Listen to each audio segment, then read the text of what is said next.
আপনার কি মন খারাপ? তো আমি কথা দিচ্ছি এই ভিডিওটা দেখলে আপনার মন অটোমেটিকলি ভালো হয়ে যাবে। আমি আছি কোথায়?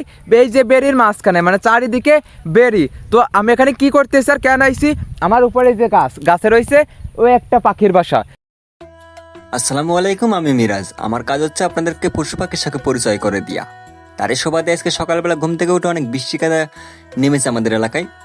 বৃষ্টির পর আমি এখান থেকে চলে যাব এখন সোজা একটি মাঠের মাঝে, যে মাঠের মাঝে রয়েছে অনেক অনেক পাখির বাসা। সেই সমস্ত পাখির বাসায় দেখানোর চেষ্টা করব কি কি রয়েছে ওই পাখির বাসাগুলোতে। আমি এবং আমার টিম মেম্বার সবাই কিন্তু চলে এসেছি সেই মাঠের মাঝে। এখন চেষ্টা করব আমরা এই মাঠ পেরিয়ে সেই গন্তব্য স্থানে পৌঁছানোর।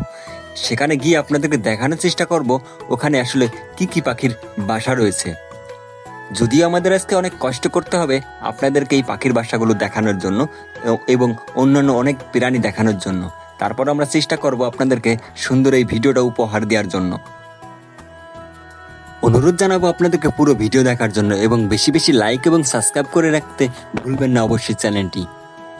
এই মাঠ পেরিয়ে যেতে হবে আমাদের অনেকটা দূরে। আকাশ কিন্তু মেঘেতে ঘন কালো মেঘ, পাট ক্ষেত সবকিছু মিলে কিন্তু একটা ভয়ও কাজ করতেছিল আমাদের মাঝে। ইতিমধ্যে আমরা চলে এসেছি সেই গন্তব্য স্থানে যেখানে আসলে পাখির বাসা রয়েছে। আমাদের সামনেই কিন্তু একটি পাখির বাসা রয়েছে। আমরা একটি বাসার কাছে চলে এসেছি।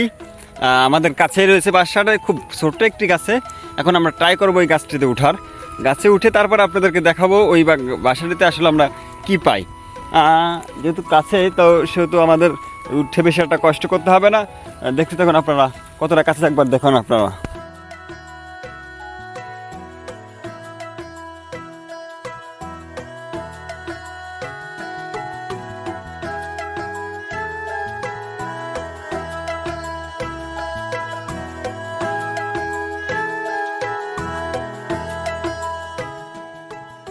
তো গাইস, আমি এখন যে গাছের নিচে দাঁড়িয়ে আছি, এই যে গাছ, এটা বট গাছ নাকি কি গাছ বলে আমি জানি না মেবি।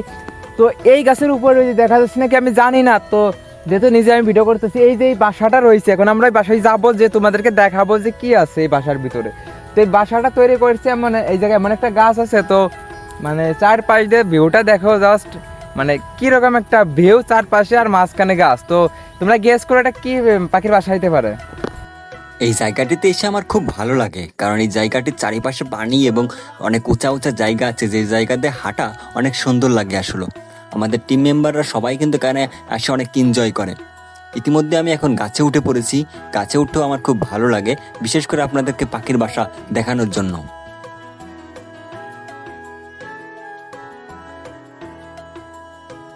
আমি গাছে উঠতেছিলাম আর ওরা নিচে থেকে খুব হাসাহাসি করতেছিল, বলতেছিল যে এত চিকন গাছে তুমি যদি ভেঙে পড়ে যাও। কিন্তু আমার খুব ভরসা ছিল যে এই গাছটির ডালটা ভাঙবে না, কারণ এইটা ছিল একটি বট গাছ।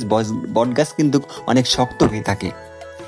তারা খুবই এক্সাইটেড হয়েছিল যে এটা আসলে কি পাখির বাসা হতে পারে, সেটা আমি তাদেরকে জানাবো, তারা সেটা জানবে এবং আপনারাও জানবে। এখন কিন্তু আমি পাখির বাসার খুব কাছেই আছি। তারপর আমি উকি ঝুঁকি মেরে দেখার চেষ্টা করছিলাম পাখির বাসার মুখটা আসলে কোন দিকে, কারণ এই টাইপের পাখির বাসাগুলোতে তেমন একটা মুখ কিন্তু দেখা যায় না। তার কারণে আমি মুখটা ছাড়িয়ে নেওয়ার চেষ্টা করতেছিলাম, যাতে খুব সহজেই বুঝতে পারি আসলে পাখির বাসার ভিতরে কি পাখিতে বাসা বেঁধে রেখেছে।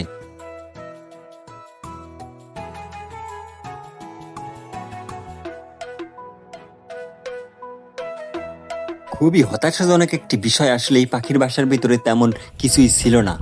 না ছিল বাচ্চা, না ছিল ডিম, শুধু একটা বাসাই ছিল। হয়তো নতুন কোনো পাখিতে বাসা তৈরি করতেছিল তারা বংশ বিস্তার করার জন্য। তারপর আমি নিচে নেমে চলে আসি। নিচে নেমে সামনের দিকে এগোনোর চেষ্টা করব, সামনে আরও কোনো পাখির বাসা বা অন্য কোনো প্রাণীতে বাসা বেঁধে রেখেছে কিনা। সবাই কিন্তু আমরা এগোচ্ছিলাম খুব আশা নিয়ে যে সামনে কোনো পাখিতে বাসা বেঁধে রেখেছে, সেই বাসার ভিতরে আমরা ডিম, বাচ্চা বা অন্য কিছু দেখার চেষ্টা করব বা অন্য কিছু পাবো, সে একটা আশা নিয়ে কিন্তু আমরা সবাই এগোচ্ছিলাম। তাছাড়া কিন্তু এখানে আরও অনেক পাখির বাসায় দেখতে পারি যে পাখির বাসাগুলোতে ওঠা সম্ভব ছিল নয়, যার কারণে আমরা সামনে আরও এগিয়ে যাওয়ার চেষ্টা করি।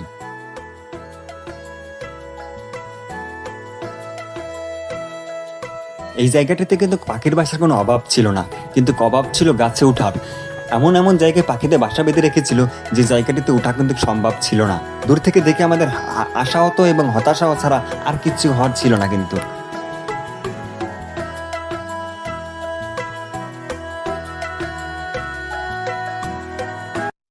কিন্তু আনন্দের বিষয় কি জানেন, খুব কাছে কিন্তু আরো একটি বাসা দেখতে পাই আমরা, যেটা দেখে আমরা খুবই অবাক হয়ে যাই যে এটা কি পাখির বাসা হতে পারে বা কি পাখির কিসে বাসা হতে পারে। যার ফলে আমাদের একজন টিম মেম্বার সোজা চলে যায় সেই গাছটিতে। এটা ছিল একটা নিম গাছ, নিম গাছে রয়েছে বাসা। জানি না এটা কিসের বাসা হতে পারে, যদি এটা মনে হচ্ছিল এটা পাখির বাসা নয়, কারণ যেভাবে আসলে বাসাটা তৈরি করে রেখেছে আমাদের অভিজ্ঞতা থেকে বলতেছিল এটা পাখির বাসা হবে না, এটা হয়তো বা ইঁদুর বা বাদুড়ের বাসা হতে পারে। তারপরও আমরা আপনাদেরকে দেখানোর জন্য এই গাছটিতে উঠে পড়ি। এখন উঠার জন্য আমাদের একটি লাঠি ছিল অবশ্যই হাতে, কারণ লাঠি ছাড়া কিন্তু এই গাছটিতে যে বাসাটা ছিল সেই বাসাটা নিশ্চিত ছিলাম না আমরা কিসের বাসা হতে পারে, যার কারণে লাঠিটা কিন্তু নিয়ে উঠি আমরা এই গাছটিতে। তবে যতটুকু বিশ্বাস ছিল আমাদের মনের মাঝে যে এটা পাখির বাসা হবে নাই না, খোঁচাখুচি করে দেখার চেষ্টা করতেছিলাম পাখিতে আসলে বাসা বেঁধে রেখেছে কিনা এখানে। খুবই অবাক হয়ে যায়, অনেকক্ষণ খোঁজাখুঁজি করার পরে কিন্তু কোনো কিছুর সাড়া পায় না। কিন্তু অবাক করে আমাদের নিচ থেকে কিন্তু 2টা ইঁদুর নেমে চলে আসে, তো আমরা কিন্তু আগেই বলেছিলাম এটা পাখির বাসা হবে না। যাই হোক, আজকে হতাশা নিয়ে এনে চলে যাচ্ছে, আমরা ইঁদুর ছাড়া কিছু দেখাতে পারলাম না আপনাদেরকে। নেক্সট কোনো ভিডিওতে আপনার দেখাবো নতুন কোনো পাখির বাসা, নতুন কোনো পাখি বা নতুন কোনো প্রাণী। ততক্ষণ নিজের খেয়াল রাখবেন, ভালো থাকবেন, সুস্থ থাকবেন। আল্লাহ হাফেজ।